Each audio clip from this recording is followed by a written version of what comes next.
সকাল সকাল মামির ডাকে ঘুম ভাঙলো। বেহাল দশা আমার। ঘুমে চোখ সর্ষে ফুল দেখছি। কাল সারা রাত ঘুমাইনি। মামাতো বোন মাইশার বিয়ে, তাই নানা ধরনের দায়িত্ব পালন করতে করতে আমি শেষ। যখন তখন হসপিটাল থেকে ডাক আসতে পারে। আমি রাফি, অনার্স দ্বিতীয় বর্ষের ছাত্র।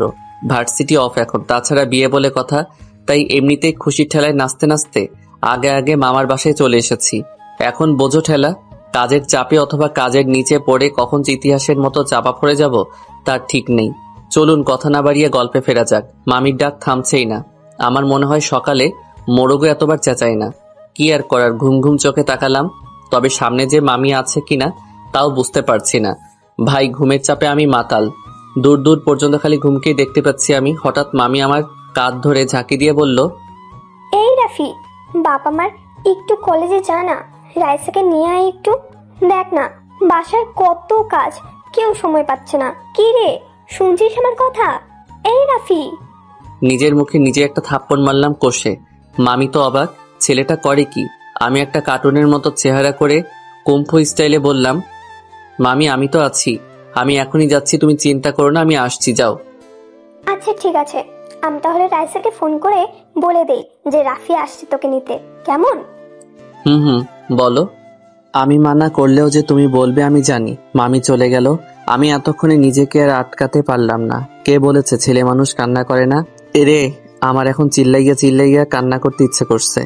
একটু ঘুমানোর টাইম নেই। রাইসারে আমি তোরে আজকে কি যে করব। ধ্যাত, কি আর করা, যেতে তো হবেই। যাই চলেন দেখি কই আছে মহারানী। কোন রকমে মুখে পানির ছটা মারলাম। গাটা একদম শিউরে উঠল। চোখের পাতায় ঘুমগুলো আমার উপর অভিমান জমিয়েছে, বোঝাই যাচ্ছে। তবু নিজেকে সামলে একটা জামা গায়ে দিয়ে বেরিয়ে পড়লাম বাইক নিয়ে। না জানি কখন আমি কিসের সাথে মেরে বসি। সে আজ যাই হোক, এখানে আমার কোনো দোষ নেই। ঘুমাতে পারলাম কই? যা হবার হবে আজ। জীবনটা বেদনার, তাই এই জীবনে আর কোনো ভয় নেই। যেখানে ঘুম নেই সেখানে ভয় কিসের? প্রায় 20 মিনিট পর আমি ওর কলেজের কাছে পৌঁছে গেলাম। কি দশা আমার! এখানে চারিপাশে রমণীর কমতি নেই, তবু আজ আমি যেন কাউকে চোখেই দেখছি না। এটা অন্যায়। পকেট থেকে ফোন বের করে রাইসাকে ফোন করার জন্য নাম্বার খুঁজতে লাগলাম। যাক বাবা, কঠিন কাহিনী। ঘুমের চোটে নাম্বারগুলো কেমন এলোমেলো দেখছি। এ শালা আমি পাগল হয়ে গেছি নাকি আমার চোখ মাতাল হয়ে গেছে বুঝতে পারছি না। কি আর করার, ঠাস করে মুখে আর একটা থাপ্পড় মেরে বসলাম। হ্যাঁ, এখন একটু ভালো দেখছি। পাশে দুইটা আপু ফুচকা খাচ্ছিল। আমার এই কর্ম দেখে একজনের তো গাল থেকে ফুচকাই পড়ে গেছে নিচে। হয়তো আমাকে পাগল ভেবেছে। যাই হোক, রাইসাকে কল করেছি, ধরছে না কেন? এই মেয়েটা আমার সাথে কি এখন নাটক শুরু করেছে নাকি? আবার ফোন দিলাম। যাক বাবা, এবার কেটেই দিল। এভাবে অনেকবার ফোন দিলাম, বারবার কেটে কেন দিচ্ছে? আমার তো মাথা গরম হয়ে যাচ্ছে। পেয়েছেটা কি? এরে, আমারে তো পাগল বানিয়ে ছাড়বে এই মেয়ে। না জানি কোন ছেলের সাথে আড্ডা মেরে বেড়াচ্ছে, আর আমাকে খালি খালি এখানে দাঁড় করিয়ে রেখেছে। এরে, আজকে আমি পাই এই পেতনিটাকে একদম বাঁশবাগানের মাথায় বসিয়ে রেখে আসবো। বিরক্ত হয়ে বলে উঠলাম, পেতনিটা কি করছে কে জানে, বারবার ফোন কেটে দিচ্ছে। নিশ্চয়ই বিএফের সাথে আড্ডা দিচ্ছে। এদিকে আমি বসে অনশন করছি, পারেও এই মেয়েটা। এ কথা বলতেই পাশ থেকে কে যেন আমার কলার ধরে বলল, কি বললি? চমকে উঠে দেখলাম, আরে এ তো রাইসা। আমি বুঝতে পারলাম না এভাবে কেন করছে। রাগ করার কথা আমার, সেখানে উল্টো রাগ দেখাচ্ছে এই পেতনি। হিসেবটা কেমন গোলমাল হলো না? আপনারাই বলুন, এটা কি ঠিক হলো? আমি বললাম, কিরে পেতনি, এটা কি করছিস? ওই তুই কি বললি? আমি অন্য ছেলেদের সাথে আড্ডা দিচ্ছি? তুই জানিস না আমার ওসব নেই? আর আমি যে সেই কখন এখানে এসে দাঁড়িয়ে আছি চোখের সামনে, সেদিকে তোর নজর নেই? অন্ধ হয়ে গেছিস নাকি? আমি এখানে দাঁড়িয়ে আছি আর তুই কল করে যাচ্ছিস? তাই সত্যি?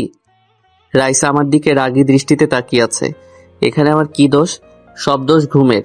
ঘুম এতটাই বেগ দিয়েছে যে আমি রাইসাকে খেয়ালই করিনি। রাইসাকে বললাম, ঠিক আছে, খেয়াল করিনি, এতে এভাবে রিয়াক্ট করার কি আছে? কিন্তু কথা হচ্ছে, আমি তোর থেকে কি? কিন্তু কি? কি মানে? ওই গাধি, আমি তোর সিনিয়র না? তুই আমাকে তুই তুই করে বলিস কেন? কতবার বলেছি রাইসা ভালো হয়ে যা, না হলে কানের 3 আঙ্গুলের নিচে এমন একটা দেব না, বিটিভির মতো ঝিরঝির করবি। আইসে, আমার থেকে মাত্র 2 বছরের বড় তুই। আর তাছাড়া দেখতে তো তোকে আমার থেকেও ছোট লাগে। পিচি পিচি লাগে তোকে, আবার বড় বড় কথা। দেখছেন তো কথাবার্তার কোয়ালিটি। এরে 2 বছর বলে মাত্র 2 বছর। পড়ালেখা শিখিয়ে কি গাধা মানুষ করছে আমার মামা? এর থেকে একটা গাধাকে পড়ালেখা শেখালে অন্তত মানুষ হতে পারতো। কিছু বলতেও পারছি না। সবাই আশেপাশে আমাদের দিকেই তাকিয়ে আছে। শেষে আবার বেশি কিছু হলে পাবলিক ভাববে মেয়েটাকে ডিস্টার্ব করছি। এমনিতেই বাঙালিদের তুলনা হয় না।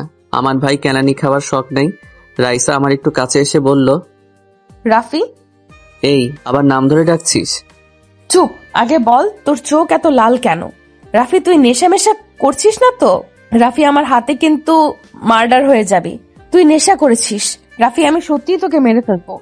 চুপ চুপ, ভাঙা রেডিও কথাকার। আমি কেন যে এখানে এসেছি? কেউ বিষ খা, আমি মরে যাই। এই ছাগলের 3 নাম্বার বাচ্চাকে কেউ একটু চুপ থাকার জন্য বল, না হলে এখন কিন্তু কিছু একটা হয়ে যাবে। কি বলছিস আবল তাবল? রাফি, আমি সত্যিই রেগে গেছি। তুই কেন নেশা করেছিস? আর আবল তাবলও বলছিস? নেশা করে বাইক নিয়ে কিভাবে আসলি? যদি কোনো দুর্ঘটনা হতো? রাইসা মা আমার, চুপ করো। এমনিতে ঘুমের কারণে মাথা ব্যথা করছে। কাল থেকে এখন পর্যন্ত ঘুমাতে পারিনি, এত কাজের চাপ। আর তুই এখানে কি সব নেশা নিয়ে পড়ে আছিস? তার মানে নেশা করিসনি, বেঁচে গেলি। তো ঘুম বাদ দিয়ে এখানে এসেছিস কেন? আপনার আম্মা জান আমাকে পাঠিয়েছে। আবার বলে কেন আসছিস? নাচতে এসেছি। দেখবি নাচবো আমি? রাইসা হিহি করে হেসে উঠল। আমি অবাক, এই মেয়ে হাসছে কেন? হাসির কি বললাম? তবে যাই বলেন, মেয়েদের হাসি বড় অদ্ভুত, অন্যরকম একটা ফিলিংস কাজ করে। তবে আমার ভেতর ওই রকম কিছুই নেই, কিন্তু পিচ্ছি মেয়ে একটা। রাইসা বলল, নাম? মানে বাইক থেকে নাম। কেন? দেখো আমি লেট করব না, বাসায় যাব, প্রচুর ঘুম পাচ্ছে। সেই জন্যই তো বলছি নাম। তোর যা অবস্থা তাতে গাড়ি চালালে উপরে পৌঁছে যাব। তাহলে বাইক কি ভূতে চালাবে? না, আমি চালাবো। কথাটা শুনে টাসকে খেয়ে গেলাম। এই মাইয়া বলে কি? ঘুমের নেশায় কানেও কি বেশি বেশি শুনছি নাকি আমি? রাইসা বলল, কি হলো নাম? বোন আমার, চালাতে পারিস তুই? ঠাট্টা করার কি আছে, তোর থেকে বেটার পারি। আর হ্যাঁ, এইভাবে বোন বলে সবসময় ডাকবে না, ওকে? বোনকে বোন না ডেকে বউ ডাকবো নাকি? ডাকতে পারিস, মাইন্ড করব না। এরে নয়, আমি পাগল হয়ে যাব না হলে। তুই অলরেডি হয়ে গেছিস। বাসায় জানে নাকি? শর্ত খালি বক বক করে, সর। আমাকে জোর করে রাইসা পেছনে বসিয়ে দিল। আল্লাহ বাঁচিয়ে নাও আজকের মতো। আর জীবনে মনে থাকলে এই মাথা ব্যথাকে নিতে আসবো না। আমি চালালে কিছু হলেও হসপিটাল পর্যন্ত যেতে হতো। এখন তো দেখছি দুনিয়া ছেড়ে যাওয়ার প্ল্যান করেছে। রাইসা বলতে গেলে সুন্দরী, অনেক লম্বা, বলতে গেলে আমার সমান প্রায়। দেহের গড়ন মাশাআল্লাহ। যে কোনো ছেলে অনায়াসে ঠাস করে প্রেমে পড়ে যাবে, এতে বিন্দুমাত্র সন্দেহ নেই।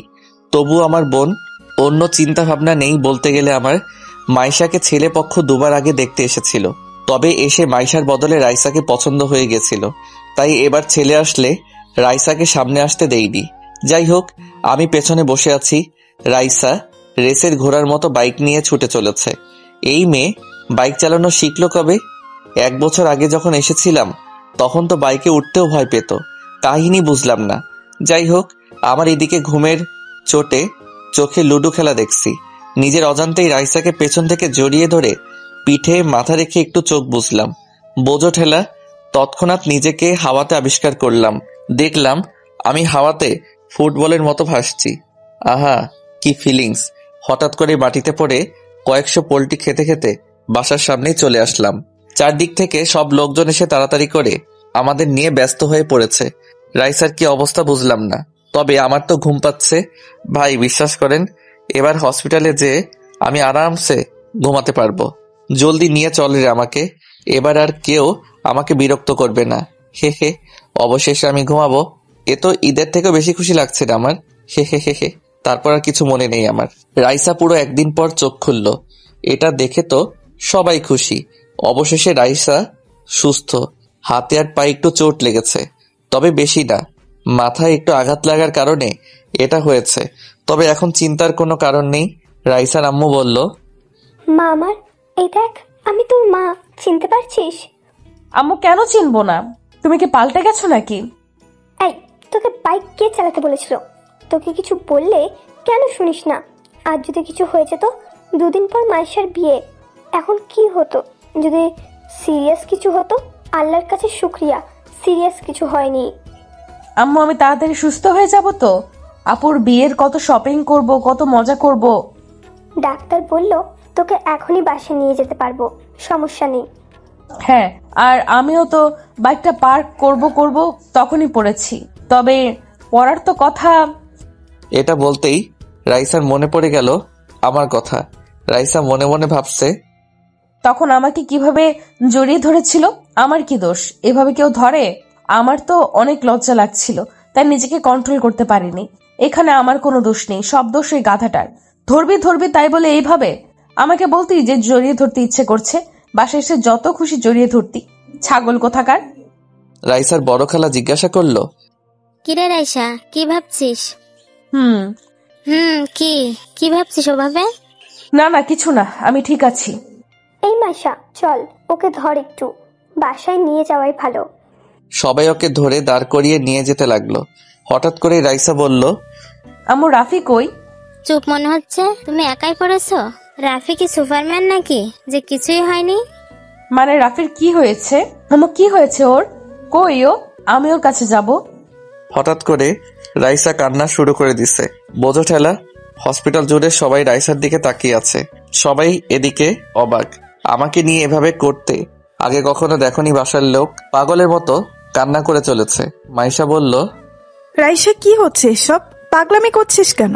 আর এখানে আত্মীয় সহ বাসার সবাই আছে, একটু তো নিজেকে সামলা। এভাবে বাচ্চাদের মতো কান্না করছিস কেন? আমি কিছু জানি না, আমি রাফির কাছে যাব। ও কেমন আছে? কোথায় ও? ওর কিছু হয়নি তো? কিসব বলছিস তুই? কিচ্ছু হয়নি ওর। ও ঠিক সময় বাসায় চলে আসবে, চিন্তা করিস না। এখন বাচ্চাদের মতো না করে চল তো।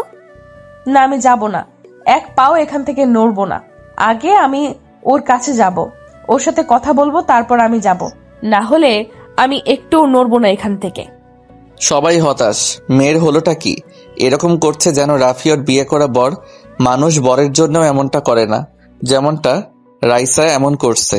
এদিকে রাইসার ছোট খালা তো এসব দেখে অবাক। ওনার ছেলে ইরফানের জন্যে রাইসাকে বউ বানানোর স্বপ্ন ওনার। ইরফানও রাইসাকে পছন্দ করে, কিন্তু এখানে এসব দেখে ওনার মাথা ঘুরছে।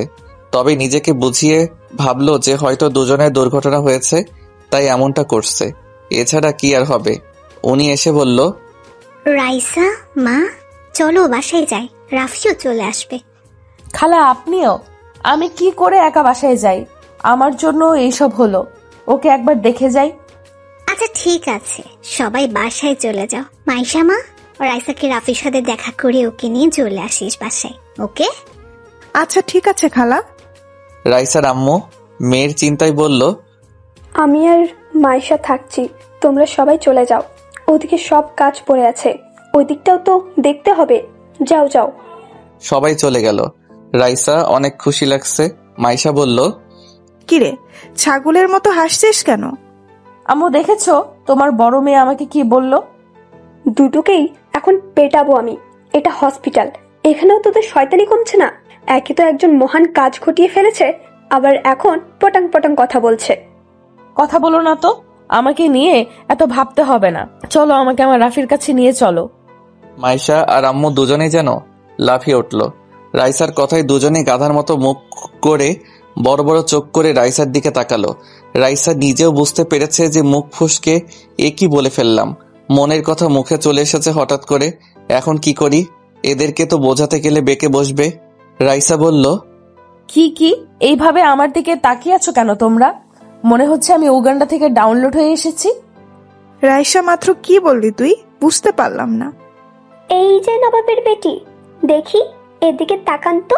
আপনার মুখ থেকে কেবল যে কথাটি বেরিয়েছে, সেটি কি এমনি বেরিয়েছে, নাকি কথাটি মন থেকে বেরিয়েছে? কি আজব, আমি কি এমন বলেছি? আরে সাধারণ একটা কথা বলেছি। এই নিয়ে তোমরা দুজনে কি শুরু করলে? দূর, আমি নিজেই যাচ্ছি। বলো কোন রুমে আছে? এই যে কান খুলে শোনো, এইসব চিন্তা মাথা থেকে বের করে দাও। ওকে থাপ্পড় খেয়ে বড়লোক হয়ে যাবি। অবশেষে রাইসাকে নিয়ে ওনারা আমার রুমে চলে এলো। আমি তো ঘুমে বিভোর, হাতে পায়ে একটু কেটে গেছে। তবে আমি আজকে আর বাসায় যেতে চাই না। বাসায় গেলে ঘুম হবে না। এখান থেকে একটু আরামসে ঘুমিয়ে যাওয়াই ভালো। সত্যি বলতে আমি একটু ঘুম প্রিয় মানুষ। আম্মু বলে আমি ঘুমালে যদি পৃথিবী ধ্বংস হয়েও যায়, আমি নাকি ঠিক পাবো না। অবশ্য আমি বুঝতে পারি না বিষয়টা। সবাই আমার ঘুম নিয়ে কেন এত ভাবে? ঘুমানোর স্বাধীনতাটাও কি আমার নেই? কি আর করার। আমাকে দেখে রাইসা খোঁড়াতে খোঁড়াতে দ্রুত এগিয়ে এসেছে। আমার পাশে বসে আমাকে দেখে চলেছে। আমি কোথায় কোথায় চোট পেয়েছি হাত দিতে আমার চোটগুলো দেখে চলেছে। আমি তো ঘুমে বিভোর। রাইসা আমাকে হালকা ডাক দিল। আমি তো শোনা দূরের কথা ফিলও করতে পারছি না। রাইসা এভাবে অনবরত ডেকে চলেছে আমাকে, কিন্তু আমি ঠিকই পাচ্ছি না। মাইশা বলল, কি করছিস? এইভাবে ডাকিস না, বেচারা ঘুমাচ্ছে। ঘুমাচ্ছ? আমি যে এইখানে এসে ডাকছি শুনছে না? ঘুমাচ্ছে ও, তাই শুনছে না। আমার কাছে মিথ্যা বলছো না তো তোমরা? ও উঠছে না কেন? সাড়া দিচ্ছে না কেন? রাইসা, রাইসা কুল, এমনটা কিছুই না। কি সব ভাবছিস? তো কি করব? উঠছে না কেন? রাইসার আম্মু মেয়ের এমন পাগলামি দেখে ভেবে পাচ্ছে না কি করবে। উনি এতটাও অবুঝ না যে মেয়ের মনের কথা জানতে পারবে না। মায়ের মন কখনো ভুল বোঝে না। উনি নিজের মাথায় হাত রেখে ভাবতে লাগলেন, মেয়েটা কি করে বসলো? আমি কখনো এমনটা ভাবিওনি। এভাবে মেয়েটা কাণ্ড ঘটিয়ে বসবে। উফ, কি যে করব এখন। ওর বিহেভ দেখে মনে হচ্ছে ও অনেক দূর চলে গেছে এই ব্যাপারে। রাফি কিভাবে ওর ব্যাপারে এটা জানতে হবে। যদি রাফিও একই ফিলিংস রাখে তাহলে না চাইতে ওদেরকে মেনে নিতে হবে। আর রাফি যদি কিছু না ভাবে তাহলে রাফিকে বুঝিয়ে রাইসার সাথে কথা বলাতে হবে। রাফি পারবে ওর মাঝে এই ফিলিংস সরাতে। হ্যাঁ, আগে রাফি বাসায় যাক, তারপর কথা বলছি।